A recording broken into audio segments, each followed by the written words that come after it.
नमस्कार दोस्तों, आप सभी का लाइव प्रिपरेशन पे बहुत बहुत स्वागत है। मैं हूं अंकित अश्रो। दोस्तों, एक और दुखद खबर कि ऋषि कपूर जी हमारे बीच नहीं रहे। दोस्तों, वो उस सूर्य की तरह हैं जिसको किसी परिचय की मोहताज नहीं है और हम लोग इनका हॉरोस्कोप एनालिसिस करेंगे, इनके लाइफ के अप एंड डाउन जानेंगे, इनकी फिल्मों तथा इनके हॉरोस्कोप में कैंसर जैसी बीमारी कैसे देखी जा सकती है ये भी एनालिसिस करेंगे।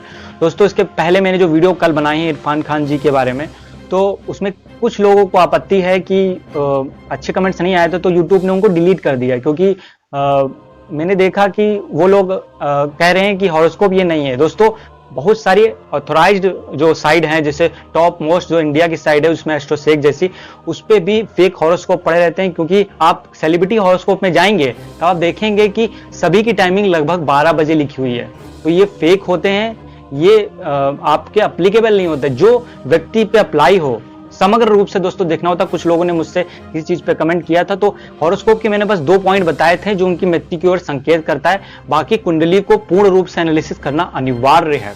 आज हम जानेंगे ऋषि कपूर जी की हॉरोस्कोप। सबसे पहले दोस्तों, इनकी लाइफ में जो अप्स डाउन आए वो काफी ज्यादा बड़े थे, लेकिन इनको लाइफ में जो अचीवमेंट, जो सक्सेस मिली वो भी बहुत ही बड़ी थी। अब जैसे अमिताभ बच्चन जी इन पे कमेंट करते हैं, he is gone, Rishi Kapoor just pass away, I am destroyed. मतलब इनकी जो वैल्यू है, उनकी जो मतलब एक ओरा है वो बहुत ही बड़ा है।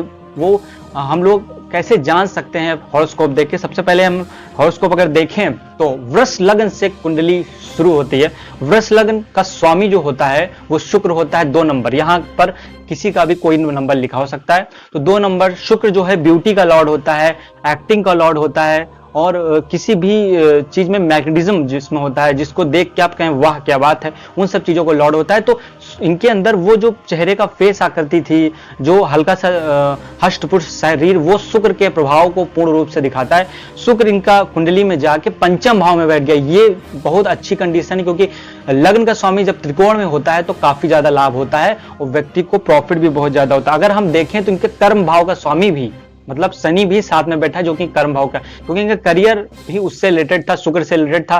तो एक्टिंग की लाइन में जरूरी है कि आप 5वें भाव को जरूर देखें, क्योंकि 5वां भाव एंटरटेनमेंट का घर होता है। 5 से 5 चले जाएंगे तो आप 9वें भाव पे आएंगे, तो 9वें भाव भी आप देखेंगे तो 9वें भाव में राहु बैठे हुए, दैट इज वेरी गुड। जैसे मैंने कल की वीडियो में डिस्कस किया था कि इरफान खान जी की कुंडली में भी राहु, जो कि एक्टिंग कराता है, जो कि कला की तरफ प्रवृत्त करता है, जो कि एक बहुत अच्छा अभिनेता बनाता है, ये उनके अंदर गुण आ रहे हैं दोस्तों। उसके बाद हम केतु की बात करें तो 3rd हाउस होता है, किसी चीज में एक्टिंग करने के लिए, कैमरा फेस करने के लिए आपके अंदर साहस होना बहुत जरूरी है।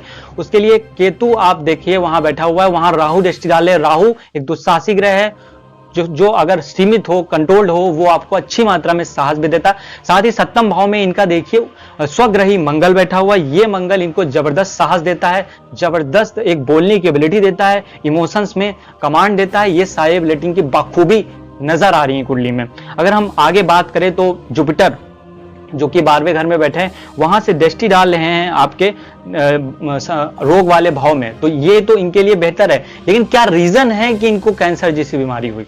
दोस्तों, ऐसे तो कुंडली बहुत अच्छी नजर आती है, लेकिन अब हम बात करते हैं कैंसर का जो कारक होता है वो शनि और राहु होते हैं, जो कैंसर हमको देते हैं। और अचानक जैसे कि 2018 में इनका कैंसर डायग्नोज हुआ था, तो आप देखेंगे 2018 में इनकी राहु जो अंतर्दशा चल रही थी, जैसे वीनस में सैटर्न में राहु महादशा अंतरदशा और प्रति अंतरदशा जो चल रही थी, वो जो राहु की प्रति अंतरदशा आती है तब इनका डायग्नोज होता है और ये कैंसर निकलता है। और देन ये 11th मंथ तक इनका इलाज होता है बाहर, और फिर ये इंडिया में वापस आ जाते हैं। और 2019 में जैसे ही मरकरी की अंतरदशा शुरू हो जाती है, मरकरी की अंतरदशा में आप देख सकते हैं, मरकरी की अंतरदशा में जब वीनस शुरू होता है, फिर से जब वीनस, क्योंकि वीनस इनका लग्नेश है, तो लग्न का स्वामी ऐसा करेंगे। और राहु में इसलिए गड़बड़ बता रहा हूं कि आप देखिए राहु की जो है 9वीं दृष्टि आपके पड़ रही है आपके सैटर्न पर और आपके वीनस पर।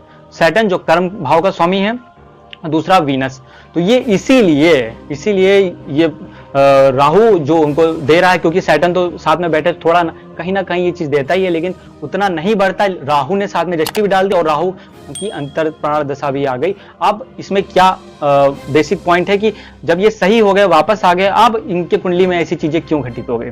अब हम दोस्तों यहाँ पे नजर डालते हैं चंद्रमा की तरफ। चंद्रमा यहाँ केंद्रमूल दोष से ग्रस्त है। चंद्रमा के ना आगे कोई है ना कोई पीछे है, चंद्रमा यहाँ अकेले बैठा हुआ है। ऐसा चंद्रमा थोड़ा सा, जैसे कि आप कभी भी किसी बहुत खतरनाक जगह फंस जाए, आतंकवादी वाले एरिया में फंस जाए, आपका मन विचलित होगा। चंद्रमा जो मन का स्वामी है वो गड़बड़ है, क्योंकि सारी बीमारियां, दोस्तों मैंने कल बताया था चंद्रमा के विषय में, तो कुछ लोगों ने कमेंट्स किया था कि चंद्रमा जो है उनको माइंड की बीमारी नहीं थी या इंटेस्टाइन की बीमारी थी, लेकिन सारी बीमारियां दोस्तों मन से ही शुरू होती हैं। और हम देखेंगे चंद्रमा यहाँ पे गड़बड़, क्योंकि चंद्रमा को सबसे इंपॉर्टेंट बताया है मैंने, और चंद्रमा अगर गड़बड़ है, केंद्रमूल दोष में है, यहाँ पे आप देखिए कि आप अगर चंद्रमा और राहु की डिग्री देखेंगे तो वो एग्जैक्टली सेम निकलती है, वो एग्जैक्टली 27 डिग्री की रखती है।